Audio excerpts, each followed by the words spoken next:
열왕기상 8장 44절부터 53절까지 교독하겠습니다.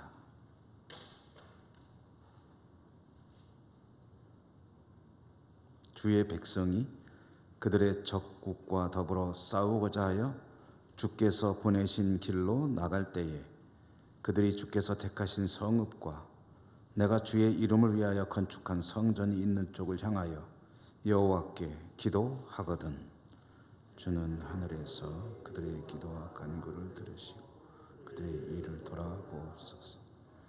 범죄하지 아니하는 사람이 없사오니 그들이 주께 범죄함으로 주께서 그들에게 진노하사 그들을 적국에게 넘기심에 적국이 그들을 사로잡아 원근을 막론하고 적국의 땅으로 끌어간 후에 그들이 사로잡혀간 땅에서 스스로 깨닫고 그 사로잡은 자의 땅에서 돌이켜 주께 간구하기를 우리가 범죄하여 반역을 행하며 악을 지었나이다 하며 자기를 사로잡아간 적국의 땅에서 온 마음과 온 뜻으로 주께 돌아와서 주께서 그들의 조상들에게 주신 땅 곧 주께서 택하신 성읍과 내가 주의 이름을 위하여 건축한 성전 있는 쪽을 향하여 주께 기도하거든 주는 계신 곳 하늘에서 그들의 기도 간구를 들으시고 그들의 일을 돌아보시오며 주께 범죄한 백성을 용서하시며 주께 범한 그 모든 허물을 사하시고 그들을 사로잡아간 자 앞에서 그들로 불쌍히 여김을 얻게 하사 그 사람들로 그들을 불쌍히 여기게 하옵소서. 그들은 주께서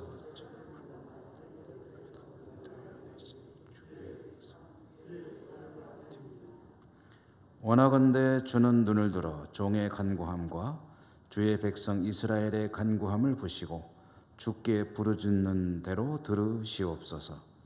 주 여호와여 주께서 우리 조상을 애굽에서 인도하여 내실 때에 주의 종 모세를 통하여 말씀하신 같이 주께서 세상 만민 가운데서 그들을 구별하여 주의 기업으로 삼으셨나이다. 아멘. 오늘도 말씀의 은혜가 풍성하시기를 기원합니다. 지금 우리가 읽고 있는 열왕기상 이 부분은 솔로몬이 성전을 지어 완공하여 하나님께 봉헌하면서 봉헌 예식을 행하는 자리에서 하나님께 올려드린 기도 그 일부를 오늘 읽었습니다. 기도가 굉장히 깁니다. 그래서 이것을 적당한 분량으로 나누어서 우리가 벌써 여러 차례 앞부분을 좀 뜻을 자세히 새겨보았는데요. 솔로몬의 기도는 크게 세 덩어리가 있다고 말씀드렸습니다. 서론격인 기도가 있고 본격적으로 하나님께 구하는 7가지 청원이 가운데 이제 본론격이고 마지막으로 이 모든 것을 마무리하는 기도가 있는데 이제 그동안 우리는 여는 기도도 좀 자세히 보았고요. 첫 번째, 두 번째, 세 번째, 네 번째, 다섯 번째 간구, 청원에 대해서도 또 지난 수요일까지 그 의미를 새겨보았습니다. 오늘은 이제 7가지 청원 가운데 6번째와 7번째 간구 그리고 마무리하는 기도까지 내용을 그 뜻을 좀 살펴보면서 솔로몬의 기도를 통해서 하나님께서 들려주시는 이야기들을 듣도록 하겠습니다. 솔로몬의 6번째 간구는 이제 어떤 내용이냐 하면은 전쟁에 나가면서 전쟁에 나갈 때 하나님께 기도하면 하나님께서 그 기도를 들어주시고 도와주십시오 하는 그런 기도를 6번째 청원으로 드리고 있습니다. 근데 이 전쟁이 어떤 전쟁이냐 하면은 오늘 우리가 읽은 말씀에 보면 주께서 보내신 길로 나가는 전쟁이라고 되어 있습니다. 그러니까 이 전쟁이 동기가 뭐냐면은 주께서 나가는 길로 보내셨다 했으니까 하나님이 명하신 전쟁입니다. 사람들이 어쩌다가 막 전쟁이 일어난 게 아니라 하나님이 명령하셔가지고 이 백성들이 이것은 하나님께서 명하신 전쟁이다 하고 이제 전쟁터로 나가는 거예요. 여러분, 이런 전쟁을 부르는 명칭이 있죠. 뭐라고 그럽니까? 이런 전쟁을 거룩한 전쟁, 성전이라고 합니다. 성전. 그래서 한자로는 거룩한 성자에다가 이제 전쟁하는 전자를 써가지고 보통 영어로 Holy War라고 하고요. 그 다음에 이제 히브리 말로는 헤렘이라고 합니다. 그래서 제가 여러 차례 말씀드렸기 때문에 구약 성경할 때 이 굉장히 자주 등장하는 그런 용어거든요. 그래서 아마 이제 귀에 많이 익으셨으리라 생각이 됩니다. 예를 들어서 이제 어떤 전쟁이 있냐면, 이 성전의 예를 들어본다면 이스라엘 백성들이 출애굽하여 가나안 땅에 진입할 때, 또 그 전에 헤스본 또는 기타 여러 나라들, 아말렉 이런 나라들과 전쟁할 때, 그게 바로 이제 하나님이 명하시는 전쟁입니다. 여호수아에게 너희는 가나안으로 들어가라 라고 하셨잖아요. 그래서 전쟁을 치르게 되지 않습니까? 왜 가느냐? 그 땅을 내가 너희들에게 주었다. 그러니 가서 차지해라. 그래서 하나님이 명령하셔서 하는 전쟁, 이게 이제 성전인데요. 이 성전이 가지고 있는 가장 큰 특징, 역시 자주 말씀드렸지만 오늘 이야기가 나오니까 다시 한번 말씀드립니다. 이 성전이 가지는 특징은 진멸이다. 진 없다, 이제 없어진다는 거죠. 매진하면 다 팔려서 없다 할 때 매진 아닙니까? 소진하면 써서 없다. 이 진하고 멸, 완전히 멸망시켜가지고 그냥 흔적도 안 남기는 것이 이 진멸입니다. 좀 듣기에는 굉장히 무서운 말일 수 있죠. 이 성전의 특징은 진멸이 있습니다. 이스라엘로 하여금 아말렉을 진멸하라 하는 그런 하나님의 명령이 있었는데, 그래서 아말렉과 치르는 전쟁은 성전입니다. 그런데 이 아말렉을 어떻게 되냐면 완전히 다 진멸을 시켜야 돼요. 사람이고 뭐고 그냥 다 일단은 남는 게 없어야 된다 하는 것이 이제 진멸의 의미거든요. 그러면은 이제 진멸의 그 목적이 뭐냐, 조금 잔혹해 보일 수도 있는 이 명령의 속에 들어있는 의미가 뭐냐 하면은, 조금이라도 영적으로 이스라엘 민족을 오염시킬 가능성이 있는 것들은 사전에 철저히 차단한다는 데 의미가 있습니다. 그러니까 이스라엘 백성, 하나님의 거룩한 백성이 그것 때문에 오염될 수 있는 것은 사전에 다 차단한다. 이것이 성전의 가장 중요한 그런 목적입니다. 진멸에. 이렇게 모든 것을 완전히 없는 것처럼 만들어 놓은 상태에서 이제 뭐가 이루어지냐면은 깨끗하고 거룩한 정결한 하나님의 통치가 이루어진다. 그러니까 그 백성들은 완전히 싹 청소한 다음에 들어가서 하나님의 뜻이 완전히 이루어지는 그런 사회를, 국가를 이루어간다 하는 것이 이제 성전의 중요한 의미거든요. 근데 이렇게 하나님께서 명하시는 전쟁에 나갈 때 솔로몬이 기도하는 거예요. 그런 전쟁을 치르러 나갈 때 하나님의 백성들이 성전을 향하여 기도하면은 하나님이 들으시고 도우십시오 하는 기도를 6번째 하나님께 올려드리는 간구로, 청원으로 이제 기도를 하고 있습니다. 우선 이 성전이라는 것이 가지는 의미를 고대 사회에서는 이제 하나님의 명령이기 때문에 그대로 순종하는 것이 참 중요한 일인데, 사실 이스라엘이 많이 실패를 했죠. 대표적인 케이스가 사울이 아말렉을 진멸하라 하는 이 하나님의 명령을 받았지만 가서 보니까 좋은 게 많이 있으니까 그냥 별로 안 좋은 것들은 다 좀 명령에 따라서 제거하고 없애버렸지만 좋은 것들은 남겨두었잖아요. 왕도 살려주고. 그래서 진멸에 실패한 것이 결국 사울이 하나님 앞에서 실패하는 그 실마리가 되었거든요. 이 진멸이라는 것이 오늘날 우리들에게는 어떤 의미가 있을까 할 때 좀 전에 말씀드린 것과 연결입니다만은, 우리 현대인들의 삶이라는 것이 좀 하루하루가 영적인 전투의 현장이라고 할 수도 있을 것입니다. 싸움입니다. 여기서 하나님의 백성이 그와 같은 삶의 현장에서 가져야 될 근본적인 기본적인 마음가짐과 자세가 바로 이 성전, 거룩한 전쟁, 헤렘의 자세입니다. 성전을 치르는 마음가짐이 필요하다는 거죠. 매일매일의 삶 현장에서 죄의 가능성은 어떻게든 최소화시키고 거룩하신 하나님의 뜻을 이루어가려는 삶의 태도, 영적인 무장, 이것이 바로 이 성전의 현대적인 의미라고 할 수가 있겠습니다. 에베소서가 그것을 잘 말해주죠. 성도가 이와 같은 인생을 살아감에 있어서 어떠한 무장이 필요하냐 할 때 하나님의 전신갑주를 입으라 라고 하지 않았습니까?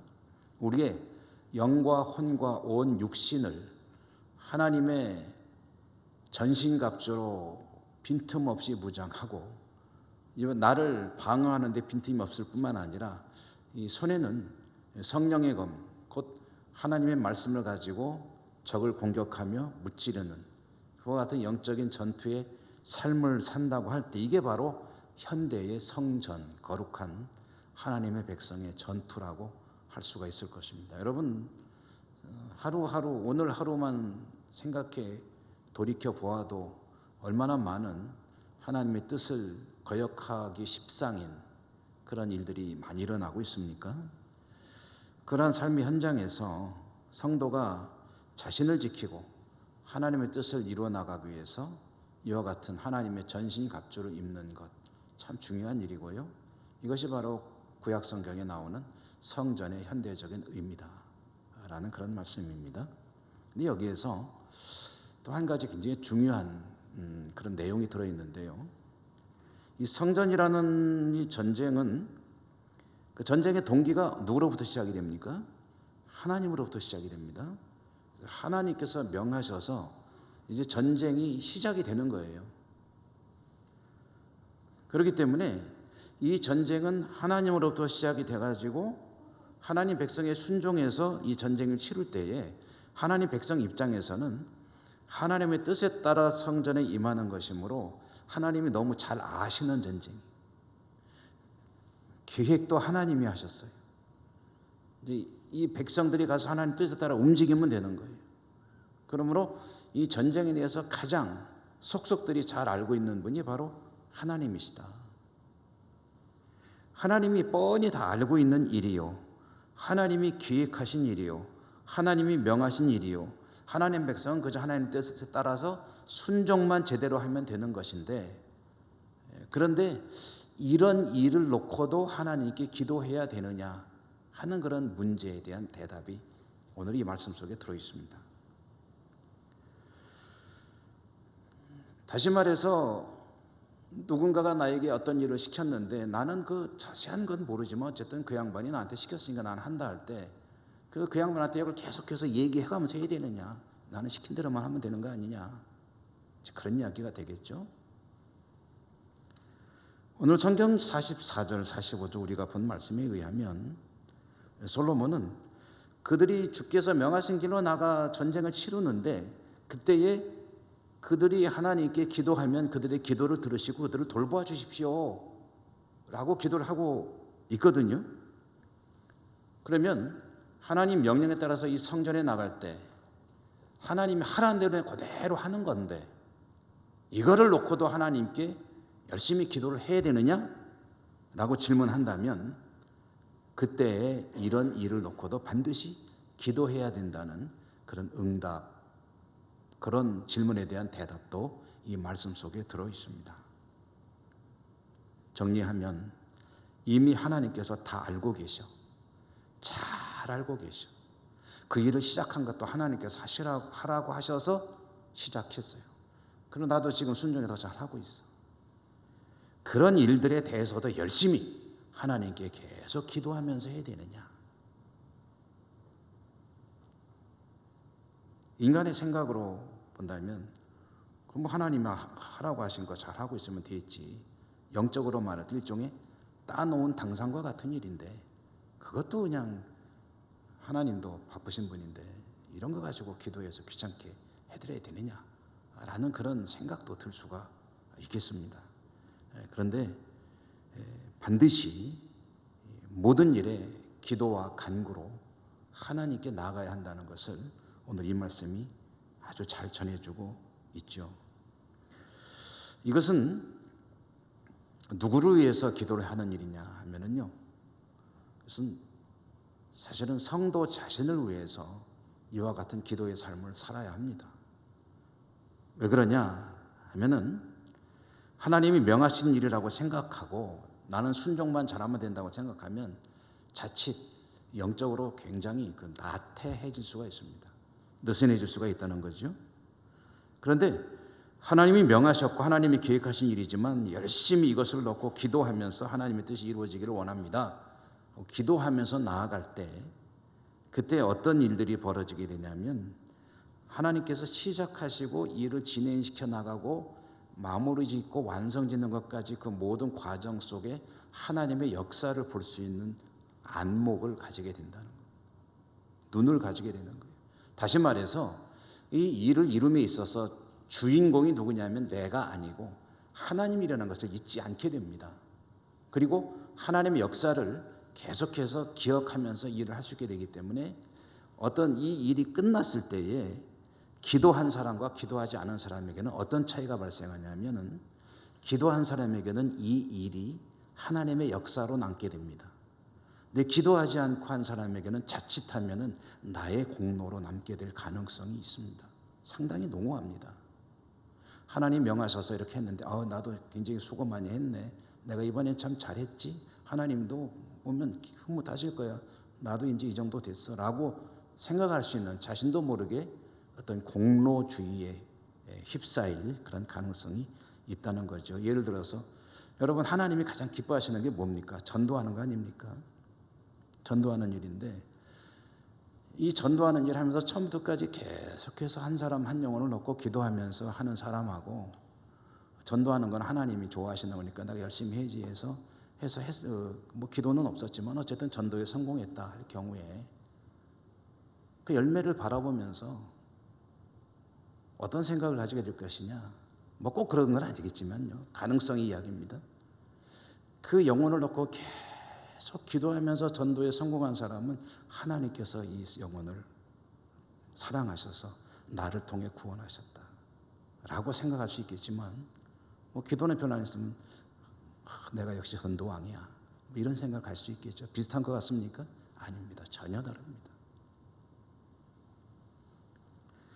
하나님께서 기뻐하시는 일이고 하나님이 명하시는 일일수록 하나님께 그 일을 이루어 달라고, 전도는 하나님이 당연히 좋아하시는 거니까 그거 뭐 기도 안 하고 내가 열심히 하면 하나님이 자연스럽게 당연히 도와주시겠지가 아니라는 거예요.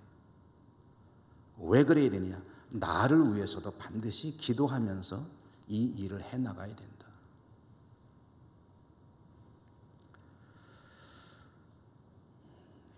일곱 번째 간구의 내용을 보도록 하겠습니다. 오늘 우리가 읽은 말씀이 44절부터 53절까지였는데 44절과 45절이 여섯 번째 간구고요. 46절부터 51절까지가 일곱 번째 간구입니다. 솔로몬의 일곱 가지 간구의 일곱 번째 간구. 내용은 뭐냐면 이스라엘이 세상에 하나님 앞에 범죄하지 않을 사람이 어디 있겠습니까? 이스라엘도 그럴 수 있지 않겠습니까? 그래서 만약에 이스라엘이 하나님 앞에 범죄해서 하나님이 그들을 징계할 경우에 나라가 무너지고 백성들이 다른 나라로 적국으로 포로로 끌려가는 일도 있을 터인데 그럴 때에 그들이 끌려간 땅에서 자신들의 잘못을 깨닫고 하나님의 성전이 있는 이 예루살렘과 성전을 향해서 그들이 그곳에서 회개하며 기도하거든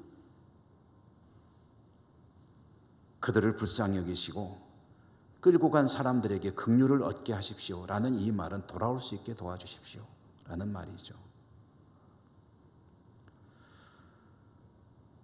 만약에 이 백성이 하나님께 죄를 범해서 하나님의 징계로 나라는 무너지고 끌려갈 경우에 그들이 그 잘못을 깨닫고 회개하여 하나님께 기도하면 그들을 불쌍히 여겨주시고 고향으로 돌아오게 해주십시오 하는 이 기도는 그 당시로 보면 뜬금없는 기도죠. 도대체 이런 기도를 왜 하는 거야? 좋은 날 이런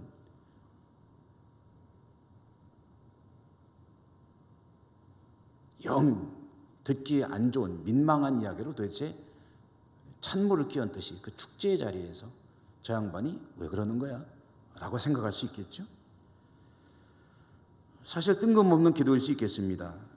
그런데 이 솔로몬이 이 성전 봉헌 예식장에서 올려드리는 7째 간구를 올려드린 후에 실제로 약 한 400년이 지난 후에 이스라엘 나라가 완전히 무너지잖아요. 그리고 그 일이 일어나지 않습니까? 바빌론으로 포로로 끌려갔던 사람들이 만약에 이 솔로몬의 기도에 관한 말씀의 기록을 가지고 있어서 이 부분을 읽었더라면 그들은 자신들의 조상인 솔로몬의 기도를 통해서 과오를 들여다본, 자신들의 잘못을 들여다보는 그런 어떤 영감을 얻을 수 있고, 그래서 자신들의 잘못을 깨달을 수 있고, 거기에서 말 그대로 다니엘이 기도하지 말라고 그랬지만 예루살렘을 향하여 3번 기도했다고 그러지 않았습니까? 그와 같은 기도를 드림으로 인해서 하나님이 그들을 불쌍히 여기시고 고레스라고 하는 황제의 마음을 여셔서 고향으로 돌아오시게 했던 것처럼 그런 일을 벌어지게 하는 하나의 중요한 그런 계기가 될 수 있지 않았겠느냐. 그러니까 이것은 예언과 같은 기도가 되겠죠. 뜬금없는 기도가 아니라 어쩌면 그들의 후손들에 의해서 가장 필요한 그런 기도를 드리고 있었다. 그러니까 내가 지금 이런 기도를 왜 하지? 하는 기도일 수 있겠으나 그러나 하나님께서 마치 예언과 같은 기도를 하게 하신 것일 수 있다. 이런 이야기가 되겠습니다. 물론 솔로몬이 나중에 이런 상황이 올 것을 예견하고 미리 알고 이런 기도를 한 것은 아니겠지만 어쩌면 그 백성들, 그 후손들에게는 그 어떤 기도보다도 중요한 그런 기도를 솔로몬이 성전 봉헌 예식장에서 하나님께 올려드린 그런 형국이 되었다는 거죠. 참 중요한 기도였습니다. 그런데 여러분 실질적으로 이 내용도 뜬금없기도 하지만 사실 이런 기도는 현실성이 별로 없는 기도이기도 하죠. 한번 생각해 보십시다. 한 나라가 망해가지고 이 나라의 어떤 중요한 사람들이 포로로 끌려갔는데 그들이 그곳에서 깨닫고 회개하거든 하나님 돌아오게 해주십시오 라고 하는 이런 기도는 현실적으로 보면은 실현 가능성이 그리 높은 기도는 아니죠. 이루어질 수 있는 기도는 사실은 아닙니다. 한 나라가 망하고 그 나라를 점령한 그 나라가 포로로 끌고 온 사람들을 고스란히 돌려보내는 일이 벌어질 것이다 라는 것을 기대하는 것은 어찌 보면은 사실 그렇게 가능성이 높지 않은 그런 믿음일 수 있는데요.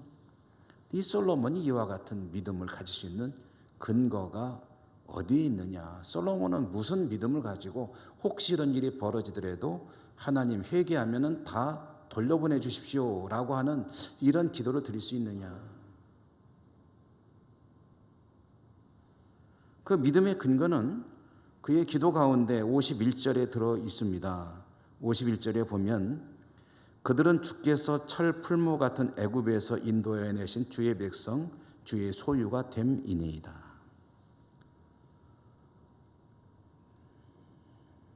이스라엘이라고 하는 나라의 건국 기원 이야기입니다.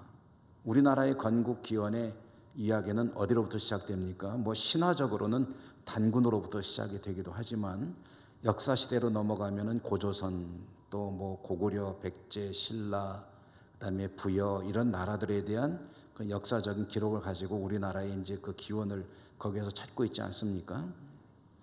이 이스라엘의 건국 기원은 신화적인 거는 빼고 실제로 이 사람들이 건국 나라의 출발로 잡고 있는 게 언제냐면은 가장 멀리 올라가면 출애굽으로부터 잡습니다. 출애굽. 우리 조상이 어떤 사람들이냐 하면은 이집트에서 노예로 살던 사람들이다. 이집트에서 노예로 살던 우리들을 모세가, 구국의 영웅인 모세가, 하나님이 보내신 하나님의 종 모세가 우리 민족을 이끌고 이집트를 탈출하여 하나님이 준비하신 약속의 땅 가나안으로 오셔서 이 나라가 시작이 되었다. 이것이 이스라엘 사람들의 건국 기원입니다. 그런데 이집트에서 노예로 살던 그들의 조상, 200만으로 추산하는 그들의 조상을 당시의 강대국 이집트에서 꺼내 와서 40년간의 광야 생활을 지내고 또 그 당시에 가나안 민족들이 살고 있던 약속의 땅에 정착할 수 있도록 한 것은 현실적으로는 불가능한 일입니다. 있을 수 없는 일이죠. 일어날 수 없는 일입니다. 그런데 이스라엘 민족은 그 일을 하나님께서 하셨다.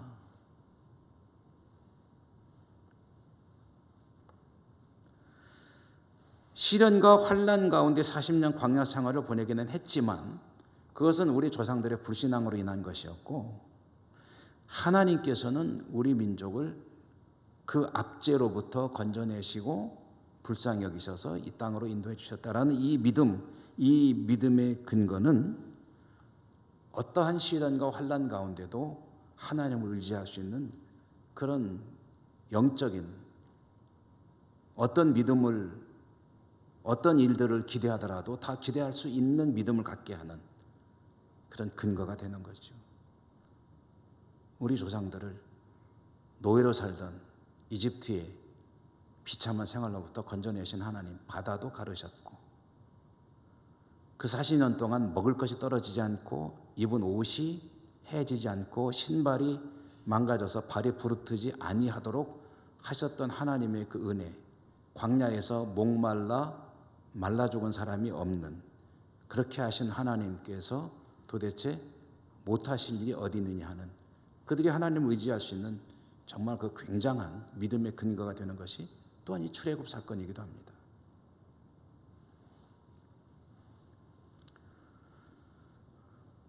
솔로몬은 그와 같은 믿음의 근거를 가지고 만약에 이 백성이 하나님 앞에 범죄하여 이런 일이 벌어질 수도 있을 텐데 그때도 이 성전을 향해 그들이 회개하고 기도하거든 그들을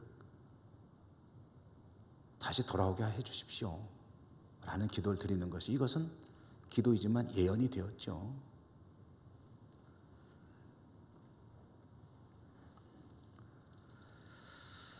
이 출애굽 사건은 이스라엘에게는 정말 기가 막힌 믿음의 근거가 되기 때문에 그들은 모세오경을 다른 성경보다 훨씬 더 귀하게 여기고 그리고 의지하는 그런 성경으로 삼고 있죠. 오늘날 이 출애굽 사건과 오늘 이 솔로몬의 기도가 가지는 현대적인 의미를 한번 찾아본다면 그와 같은 이스라엘의 민족의 그 믿음의 근거는 고스란히 우리들, 저나 여러분 같은 오늘날을 살아가는 성도들의 믿음의 근거도 됩니다. 여전히 그대로 살아서 역사하는 하나님의 은혜의 그 근거가 된다는 거죠. 이스라엘 민족을 그 이집트에서 건져내셔서 약속의 땅으로 들어오게 하신 그 하나님의 능력에 도대체 어떤 의문 부호를 달 수가 있느냐. 오늘날 우리가 가지고 있는 모든 어떤 문제들을 하나님께 의지하는데 도대체 거리낄 게 뭐가 있느냐. 아무런 제약을 가지지 않게 하는 믿음의 근거가 된다는 거죠. 하나님께서 하시지 못한 일이 도대체 뭐가 있었느냐. 먹을 거면 먹을 거, 입을 거면 입을 거, 병이면 병, 전쟁이면 전쟁, 자연재해면 자연재해, 무엇이든지 하나님께서 하시고자 하실 때 도대체 물리치지 못한 것이 어디에 있었느냐. 심지어는 세계 최강대국의 지배자도 꼼짝 못하게 지그시 눌러놓지 않으셨느냐. 바다도 가르셨는데 성경에 있는 사건을 안 믿겠다고 하면 할 수 없습니다. 그러나 그 성경의 사건을 기록된 그대로 우리는 믿습니다 하는 믿음의 담대함을 가지게 되면 하나님께서 도대체 행하지 못할 일이 뭐가 있느냐라는 질문이 되게 되는 것이고, 과거의 그 일과 오늘날 우리가 살아가는 삶의 현장은 조금도 다를 바가 없게 되는 거죠. 보통 광야를 인생에 많이 비유합니다. 오늘날 코로나가 지배하는 이 세상, 얼마나 갈지는 모르겠어요. 1년이 될지 2년이 될지 앞으로 몇 년간 지속될지 그건 알 수는 없지만, 코로나가 지배하는 이 세상을 코로나 광야라고 한번 생각해 보자. 근데 우리 인류는, 또 교회는 과거 역사를 통해서 짚어보면 흑사병 광야도 지나왔고, 스페인 독감 광야도 지나왔고, 우리나라는 드라마나 이런 과거 역사 기록들을 보면 이제 역병이라는 게 있잖아요. 역병. 역병인지 좀 비슷한 것 같아요. 오늘날 코로나와 같이 대책이 없이 그냥 한 지역이 감염되면 그 지역을 다 불태워버리는, 그것밖에 확산을 막는 방법밖에 없는 그런 역병들이 여러 차례 있었는데, 그 역병의 광야도 지나왔고, 우리 민족은 임진왜란의 광야도 지나왔고, 일제강점기 6.25 한국전쟁의 광야도 지나왔고, 보릿고개 광야도 지나왔고, 그것을 인간의 능력으로만 지나올 수 있었느냐라고 물어본다면 의문부호를 달 수가 있었지만, 우리 민족이 하나님을 알지 못할 그때에도 하나님은 우리 민족을 사랑하셔서 어려운 가운데 돌보시며 오늘에 이르기까지 은혜를 베푸셨다라고 한다면, 이 코로나 광야는 과거에 우리가 지나온 것들에 비하면 더 심하다고 할 수는 없을 겁니다. 특별히 더 어려울 것은 아니라는 것이죠. 다만 중요한 것은 오늘 말씀의 48절과 같은 자세를 가지는 것이 중요하다. 48절 말씀 같이 읽어보실까요? 48절 읽어보겠습니다. 시작. 자기를 사로잡아간 적국의 땅에서 온 마음과 온 뜻으로 주께 돌아와서 주께서 그들의 조상들에게 주신 땅, 곧 주께서 택하신 성읍과 내가 주의 이름을 위하여 건축한 성전 있는 쪽을 향하여 주께 기도하거든. 그러니까 이 지금 모든 것이 망가진 상황 속에서 그래도 그들이 하나님을 기억하고 하나님을 깨닫고 하나님을 향해서 기도하거든. 하나님, 그들의 기도를 들어주시고 그들을 돌아오게 해주십시오 라는 기도를 드리고 있는 거거든요. 간략히 말하면 회개하고 기도하면 그들의 기도를 들어주십시오 라는 그런 간구입니다. 하나님 앞에 오늘 솔로몬의 기도 그대로 범죄하지 않는 사람이 어디 있겠습니까? 범죄하지 않는 사람 없고 오류를 범하지 않는 사람이 없습니다. 중요한 것은 인간의 부족함이기 때문에 어쩔 수 없는데, 중요한 것은 진노 중에라도 하나님의 뜻을 깨닫고 회개하며 돌이키는 것입니다. 코로나로 인해서 힘들고 지친 이 세상이, 크게 볼 때 이 세상이 해야 될 사실 가장 큰 일은 하나님 앞에 그동안의 모든 오류를 바로잡는 그런 회개의 기도와 그리고 행동으로 실천에 옮기는 일이 될 것입니다. 좀 막연할지 모르겠으나 하나하나 찾아보면은 그런 대책들이 나올 수 있을 거예요. 일각에서 그런 일들이 벌어지고 있죠. 그런데 사실 지금은 체계화된 그런 것들이 없기 때문에 개인적으로는 그런 것들이 좀 어떻게 되었으면 하는 생각도 하면서 기대를 하고 있습니다만은, 하나님의 백성들이 정말 살아가면서 많은 과오를 범하지만 중요한 것은 과오를 범하지 않는 것이 아니라 과오를 범했다 하더라도 그 사실을 깨닫고 돌이키는 것이다 라는 사실, 이것을 오늘 솔로몬의 기도를 통해서 또 한 번 확인하게 됩니다. 이제 51절까지가 7가지 간구를 이제 하나님께 드린 것이고, 이제 52절과 53절까지 우리가 읽었는데 이 두 절이 이제 매듭짓는 기도입니다. 이것도 좀 자세히 보자 그러면은 상당히 많은 내용들이 들어있는 기도인데, 솔로몬의 기도는 이제 오늘 이것으로 매듭을 지려고 하기 때문에, 이 마무리 짓는 기도의 핵심은 뭐냐면은 이들이 하나님의 택하신 백성임을 잊지 마십시오 라는 기도를 드리는 겁니다. 하나님, 이들은 하나님이 택하신 백성들입니다. 그러니까 하나님과 그 백성의 관계는 어디로부터 시작이 되느냐 하면은 하나님이 택하시는 것으로부터 시작이 되지, 사람이 하나님을 택하는 게 아니거든요. 하나님이 사람을 택하는 겁니다. 그러니까 여러분들이 하나님을 선택해서 내가 좀 종교 하나 가져야 되겠다라고 생각하고, 그럼 뭐가 좋을까? 성당이 괜찮을까? 아니면은 어디가 이 종교가 괜찮을까? 저 종교가 괜찮을까 하다가 그래도 교회가 집에서도 가깝고 나가기도 편하고 하니까 교회를 좀 가자 하고서 혹시 교회를 나오셨다 하더라도 그거는 여러분의 선택이 아니라는 거예요. 하나님께서 그 마음을 주셨기 때문에 하나님께 나올 수 있게 된 것이고, 하나님의 선택이다. 그러니까 나와 하나님의 관계가 시작되는 것은 하나님의 택하심으로부터 시작되는 겁니다. 그러니까 하나님께 매달리라는 거예요.